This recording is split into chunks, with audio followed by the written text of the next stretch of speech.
Video on how to use the SmartThinking tutorial website. It's a free tutor service that the school provides for all students, so you might as well make use of it. Now, the way we're going to connect to it is using Moodle, since that's where we usually log in, and just log in like you normally would. And down here at the bottom left is a little link to the SmartThinking website. So you're going to click here, and what's going to happen is your browser is going to go through some tests, and if you're missing like a Flash player or JavaScript, it'll warn you that you need to enable them and turn off pop-up blockers and all that fun stuff. But after you're done with all that, you're going to get to a page that looks like this, and just click here to continue. And this will bring you to the main SmartThinking page.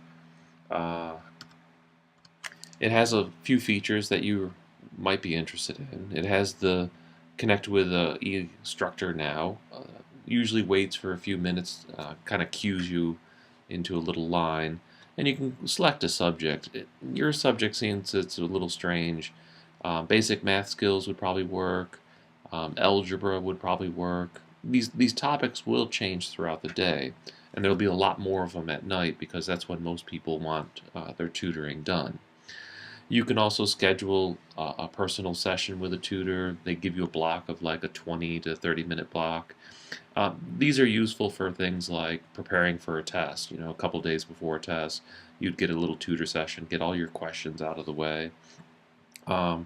If you don't like being interactive with a tutor, you can just submit a question and they will reply back at a later time. If you're in a writing class, I guess you could use this submitted writing, and they do basically the same thing as submit a question. And then there's some resources here. Now down here at the bottom of the page, these things are all designed or logged in by you. Notice up here at the top it has my name, so anything that I do in here is saved under my profile, and when I come back to it, I can check to see if there's any messages for me.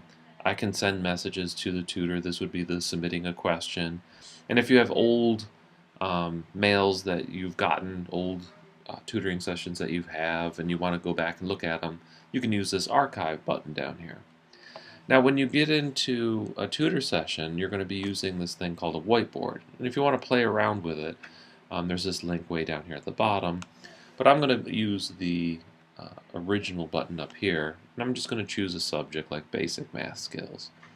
And this opens up another window, and it pretty much tells you what to do. To submit your question, type your question in the whiteboard, click enter question button, and that puts you into the queue waiting for a tutor. So we're just going to hit start, and we're going to make this window become my question. So you can click anywhere in the window, and wherever you click, that's where it's going to start typing. So if you want to start a question up here, and then hit the enter question button, a tutor will read it and reply back to you, guiding you through the process of solving the problem. So you could type in pretty much anything. You can use these symbols off to the side, but I haven't found them very helpful for this course. Most of what you're going to do is be typing a lot of words and explanations. So for instance, how do you solve 2x minus 4 equals 3 times x plus 2.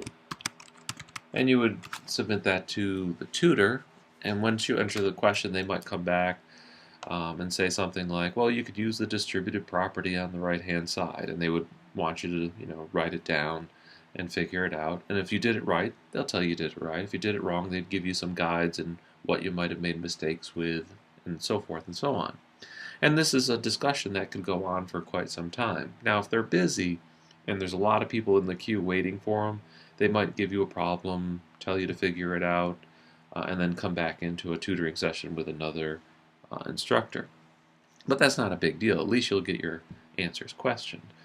So after you enter your question, you get in the queue, they'll talk back to you. I think that when they type, it turns into a blue color.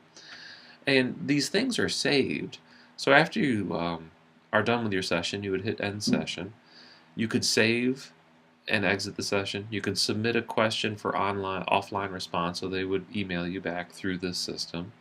Or you can continue, like for you made a mistake and you hit the wrong button. I'm going to hit end session and do not save. After you're all done, you get to rate the tutor you have. You can rate the tutor, you can rate the technology, would you recommend this to a friend, and then any comments that you might have, you can put down here, submit the survey, and you're all done. Since I didn't use them, I'm just going to exit. And after you do that, what will happen is you'll have a archive of your tutor session. Or if you submitted a question, you'd have an inbox message, and you would pull that open to see what their response was. And then anything you sent out, like submitted, it would be in this outbox. And that's it. It's a pretty neat system, and I hope you make use of it. Good luck.